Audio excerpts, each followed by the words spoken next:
With its gripping storyline and heart-stopping scares, the film takes us on a journey that not only honors the legacy of the beloved franchise, but also expands the lore of the Conjuring universe. The Conjuring: Last Rites serves as a chilling reminder of the power of the past to haunt the present and the strength of family to endure even the darkest of evils. Let's see if the latest addition to the franchise lives up to the expectations. But before we dive into the details, please support our channel by hitting the like button, subscribing, and turning on notifications. Your support helps us continue delivering top-notch content.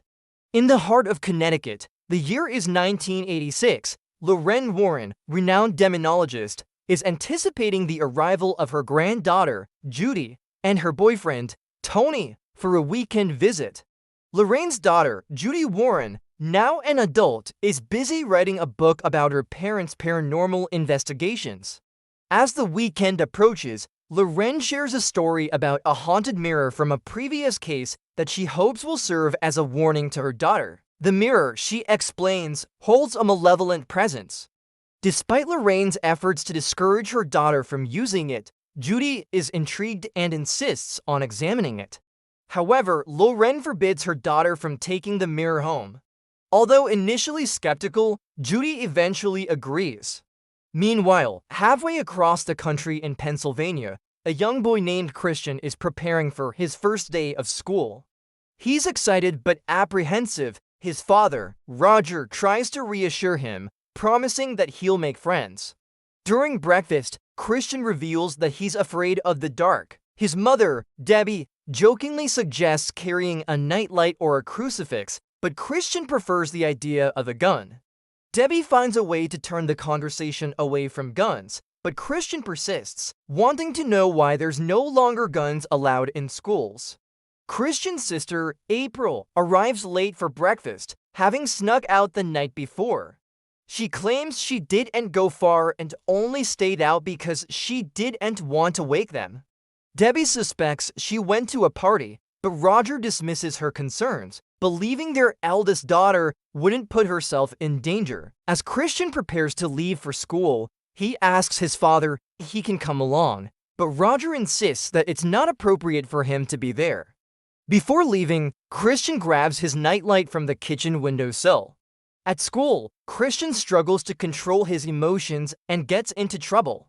After an altercation with a bully, he runs to the bathroom, where he encounters a female ghost. Terrified, he flees from the apparition and runs outside.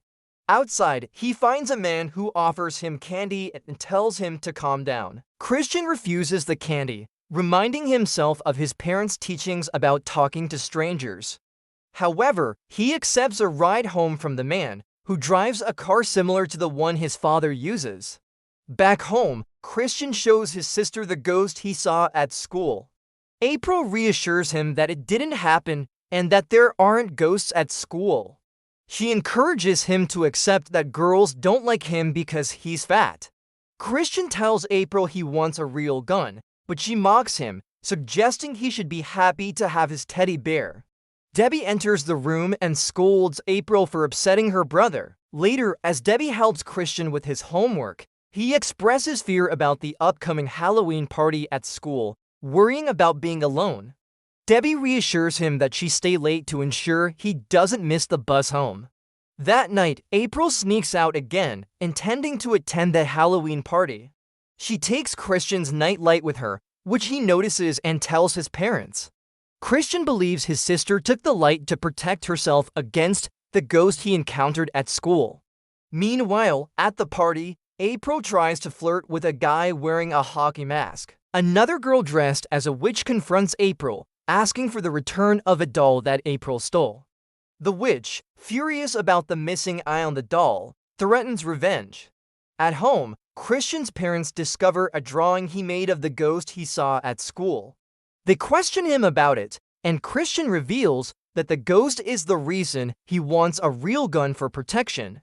The next morning, Christian prepares to attend the Halloween party at school. He's upset that his parents won't let him carry a gun for protection against the ghost. After leaving, his parents discuss Christian's behavior, and Debbie worries about his mental health, suggesting he might be imagining things. Roger, however, remains convinced that there is more to the situation and decides to investigate. While at work, Roger receives a call from a friend at the police department who informs him that a girl died after falling from the roof of the school during the Halloween party. The girl, Stacy, was known to have a crush on Roger's son, Christian. Meanwhile, Lorraine and Ed Warren receive a letter from Judy requesting their help in dealing with a spirit in her new house. Lorraine suspects the spirit is attached to a mirror and advises Judy to get rid of it.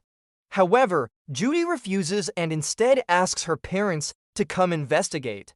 Despite their initial hesitation, Lorraine and Ed agree to help. Upon arriving at Judy's house, they notice that the windows in the spare bedroom are covered, suggesting an attempt to contain something. Lorraine examines the mirror and deduces that it possesses demonic properties, stating that its demons are in another dimension. According to Lorraine, the only way to destroy the mirror is to remove its frame, which holds the essence of the demons. Lorraine then orders the mirror covered with a sheet until they can safely destroy it. As Lorraine and Ed prepare to destroy the mirror, they notice that the spirits have already begun to affect Judy, causing scratches on her skin.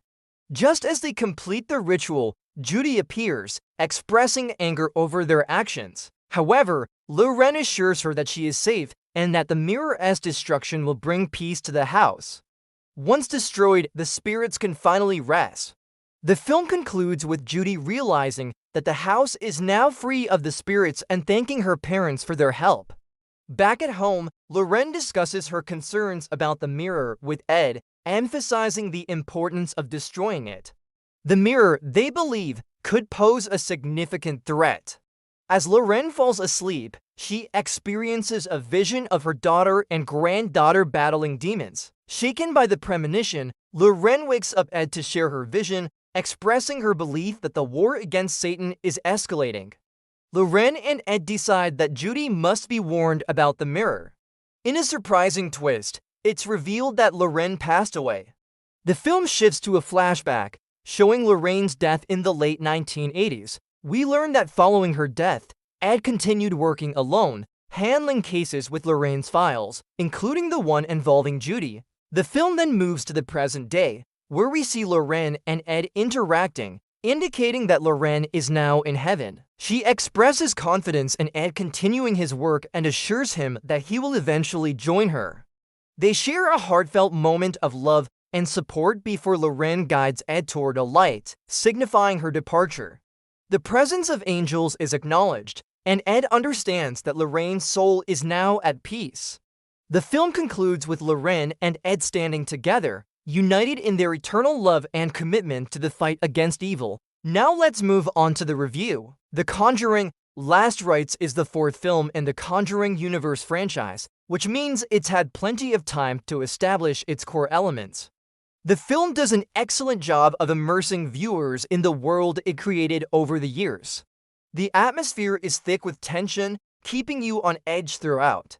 The direction is solid, keeping the pace steady and building suspense effectively. The story is also well-paced, providing a balance between character development and plot progression.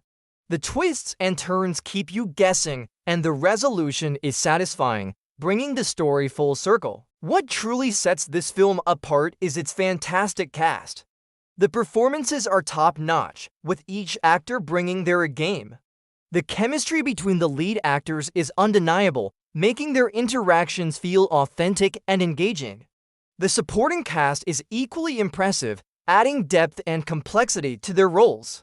Special attention should be given to the younger members of the cast, who deliver remarkably strong performances that are sure to leave a lasting impression.